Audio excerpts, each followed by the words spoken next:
Hello everyone, আমার রান্নাঘরে তোমাদের সকলকে জানাই সুস্বাগতম। আজকে আমি চলে এসেছি একটা রেসিপি নিয়ে। আজকে রেসিপি হলো নিরামিষ পটলের তরকারি। প্লিজ প্লিজ বন্ধুরা, ভিডিওটিকে স্কিপ করো না, শুরু থেকে শেষ পর্যন্ত দেখার জন্য অনুরোধ রইল। চলো তাহলে রান্নাটা শুরু করা যাক। এখানে আমি 400 গ্রাম পটল নিয়েছি। পটলগুলোকে অল্প একটু করে খোসা রেখে আমি কেটে ধুয়ে নিয়েছি। আর নিয়েছি দুটো বড় সাইজের আলুকে কেটে নিয়েছি। 1 চামচ ধনে জিরের গুঁড়ো, 1 চামচ হলুদের গুঁড়ো আর 1 চামচ কাশ্মীরি লঙ্কা গুঁড়ো নিয়েছি। আর একটা টমেটোকে কেটে নিয়েছি। কড়াইতে আমি 2 টেবিল চামচ সর্ষের তেল দিয়েছি। তেল গরম হয়ে গেছে। এখন আমি পটলগুলোকে দিয়ে ভেজে নেব। পটলগুলোকে আমি একটু লালচে করে ভেজে নিয়েছি। দেখো পটল ভাজা হয়ে গেছে। এখন আমি পটলগুলোকে নামিয়ে নেব। আবারও কড়াইতে আমি 2 টেবিল চামচ সর্ষের তেল দিয়েছি। আলুগুলোকে ভেজে নেব।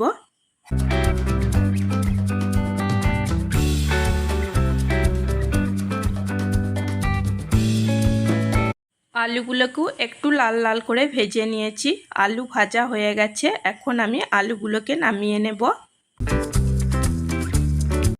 আবারও কড়াইতে আমি 1 টেবিল চামচ সর্ষের তেল দিয়েছি একটা তেজপাতা, হাফ চা চামচ 5 ফোড়ন আর একটা শুকনো লঙ্কা। 1 চামচ আদা বাটা দেব। আদা একটু তেলে ভেজে নেব। আদা একটু তেলে ভেজে নেওয়ার পর দেব টমেটো তেলে একটু নাড়াচাড়া করে নেব। টমেটো নরম হয়ে গেছে। এখন দেব 1 চামচ ধনে জিরের গুঁড়ো, 1 চামচ হলুদের গুঁড়ো আর 1 চামচ কাশ্মীরি রেড চিলি পাউডার। মশলা ভালো করে কষিয়ে নেওয়ার জন্য অল্প পরিমাণ জল দেব। এখন আমি হাই ফ্লেমে মশলা ভালো করে কষিয়ে নেব। দেখো মশলা ভালো করে কষিয়ে নিয়েছি। এখন আমি ভেজে রাখা পটল এবং আলু দিয়ে দেব। পটল এবং আলু দিয়ে লো ফ্লেমে আমি 2 মিনিট কষিয়ে নেব। 2 মিনিট পটল এবং আলু আমি ভালো করে কষিয়ে নিয়েছি। এখন দেব প্রয়োজন মতো গরম জল। একটু নাড়াচাড়া করে নিয়ে দেব টেস্ট অনুযায়ী লবণ এবং 1 চামচ চিনি। প্লিজ বন্ধুরা, আমার চ্যানেলটিকে সাবস্ক্রাইব, লাইক, কমেন্ট, শেয়ার করে আমার পাশে থাকবে। এখন আমি হাই টু মিডিয়াম ফ্লেমে 10 মিনিট ঢাকা দিয়ে রান্না করে নেব। 10 মিনিট ঢাকা দিয়ে রান্না করে নেওয়ার পর ঢাকা সরিয়ে নেব। আলু এবং পটল ভালো মতো সেদ্ধ হয়ে গেছে। আলুগুলোকে আমি হাতায় করে একটু ম্যাশ করে নিয়েছি। এখন দেব 1 চামচ গরম মশলা তরকারির সাথে ভালো করে মিশিয়ে নেব।